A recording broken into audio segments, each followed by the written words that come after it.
Olá, meus amigos e minhas amigas, doutores e doutoras, concurseiros de plantão. Sejam todos muito bem-vindos a mais um episódio deste maravilhoso podcast. Esse podcast é um podcast diferenciado porque eu estou realizando a gravação simultânea. Então, se você quer também ouvir e ver, você pode me acompanhar pelo meu canal do YouTube, Direito Penal do Zero .podcast, e por lá eu costumo postar alguns vídeos também. Então, meus caros, se você não me conhece, eu sou o Gia Campos e todas as quintas-feiras, às 7 horas da manhã, é um prazer disponibilizar aulas de forma gratuita para você.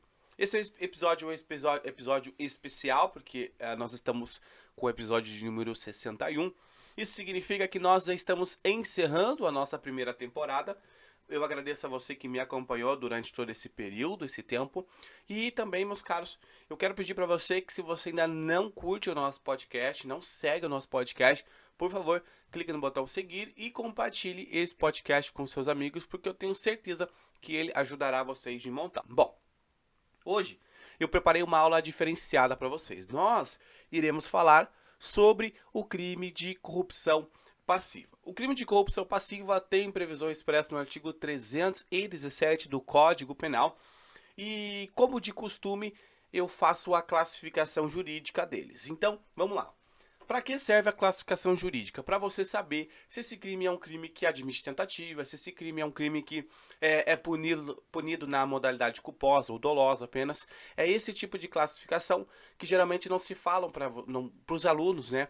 E aí, na hora de realizar a prova, tem a inserção dessas questões do meio por parte da banca, e aí a gente se sente um pouco deslocado porque não consegue compreender, talvez, como um todo, né? Então vamos lá. Eu preparei aqui pra gente, meus caros, o seguinte. O crime de corrupção passiva, ele pode ser muito confundido com o crime de corrupção ativa. Aqui, para que nós possamos diferenciar um do outro, imaginemos que qual é o sujeito que é capaz de fazer isso? Quem pode praticar a corrupção passiva? Quem? Qualquer pessoa? Não. Então, por conta disso, nós temos um crime próprio. Por quê? Só um pouquinho. Porque não é qualquer pessoa que pode praticar. Não é eu sou cidadão comum, eu não sou empossado. Então, se não é qualquer pessoa, logicamente que deve ser alguém que esteja empossado. E aí nós olhamos o artigo 317, nós vemos a seguinte redação. Eu vou ler para vocês aqui. 317, olha. Solicitar ou receber. Esse é o primeiro verbo que você compreende. Corrupção passiva é sempre aquele que solicita ou recebe. Quem solicita ou recebe está numa condição de quê? De um agente público. Então nós entendemos dois fatores agora.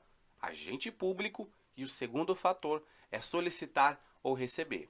Solicitei ou recebi, eu estou já no incurso do concurso do crime, né, de corrupção passiva. E aí, continuando, nós vemos o seguinte. Solicitar para si ou para outrem, né? Direta ou indiretamente, ainda que fora da função ou antes de assumi-la, mas em razão dela, vantagem indevida ou acertar a promessa de vantagem. Olha só, aqui nós entendemos que pode ser alguém que já está ocupando aquela função pública ou é alguém que vai ainda ocupar aquela função pública. Então, a gente tem o seguinte, compreende que é um funcionário público que já está aproveitando-se daquela situação em razão do cargo para solicitar ou receber para si ou para outra uma vantagem econômica que é indevida. Então, continuando, nós entendemos que esse crime é um crime próprio. Por quê? Porque é necessário que se tenha uma qualidade específica, uma característica específica da pessoa que comete o crime. Eu não posso cometer esse crime de corrupção passiva. Eu posso cometer o crime de corrupção ativa? Posso, porque eu posso muito bem pedir uma vantagem econômica para algum funcionário público, mas eu não posso cometer o crime de corrupção passiva porque eu não sou concursado, não ocupo nenhum cargo público, tá? E aí, continuando, nós vemos o seguinte, nós vemos que o crime de corrupção passiva é um crime doloso. Bom, se é um crime doloso, logicamente não se pode ser punido na forma culposa. o sujeito ele deve ter a consciência de que aquele fato que ela está praticando é um fato criminoso. Eu não posso, sem querer, solicitar ou receber uma vantagem econômica indevida em razão do meu cargo, entendeu? Então, por isso, é um crime doloso. Exige o dolo do sujeito ao praticar o crime. Ainda, meus caros, nós temos a forma considerado que ele é um crime formal e material ao mesmo tempo. Vamos lá. Formal. São vários funcionários públicos que cometem esse crime, né, um concurso formal, né, deles lá, ou também quando tem uma negociação ou uma intermediação de um terceiro. Aqui a gente aplica o artigo 30 do Código Penal, né, eu peço para você que você possa dar uma olhada no artigo 30 do Código Penal, e também na esfera material, é possível sim a aplicação, mas entende-se que a doutrina, né, majoritária entende que se julgado, olha só, ele entende o seguinte, julgado se após recebida a promessa, a fuga, ele facilita a fuga de pessoas. Então é o seguinte, o sujeito, ele recebe uma promessa indevida e após essa promessa indevida, o sujeito ele acaba cometendo um outro crime, que é soltar pessoas que estão devidamente presas. Então aqui nós temos um crime, um concurso material. Por quê? Porque mediante mais de uma ação, o sujeito cometeu mais de 2 crimes. Então ele cometeu vários crimes aqui, por isso que é concurso material. Porque o exemplo citado foi exatamente esse. Eu recebi uma vantagem econômica indevida e aí eu facilitei, então, a fuga de pessoas. Quando eu tenho um crime, não consigo me lembrar agora qual é, mas o facilitar a fuga de pessoas devidamente, legalmente presas, também incide um crime. Então o sujeito ele cometeu 2 crimes, né? Primeiro, o crime de corrupção passiva, porque ele aceitou, ele é um agente público e automaticamente ele cometeu outro crime que é soltar. Então por isso que há esse entendimento que pode ser incidido a forma formal, né, concurso formal e concurso material. Lembre-se que concurso formal, o sujeito pratica uma única ação e a partir dessa única ação ele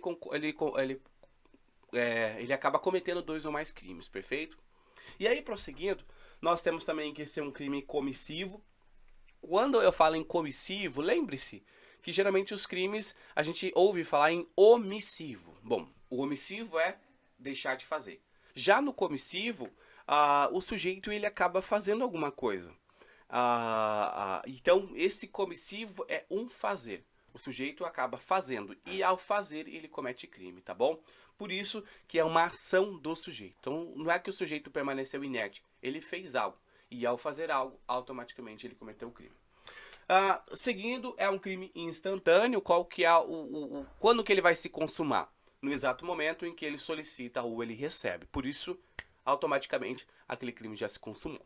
E aí nós temos que também é um crime unissubjetivo ou plurissubsistente, que pode ser cometido por uma única pessoa, unissubjetivo, ou plurissubsistente em concurso de pessoas, tá bom? Vários funcionários públicos que se reuniram com o intuito de solicitar ou receber vantagem econômica indevida, praticando o crime de corrupção passiva, perfeito?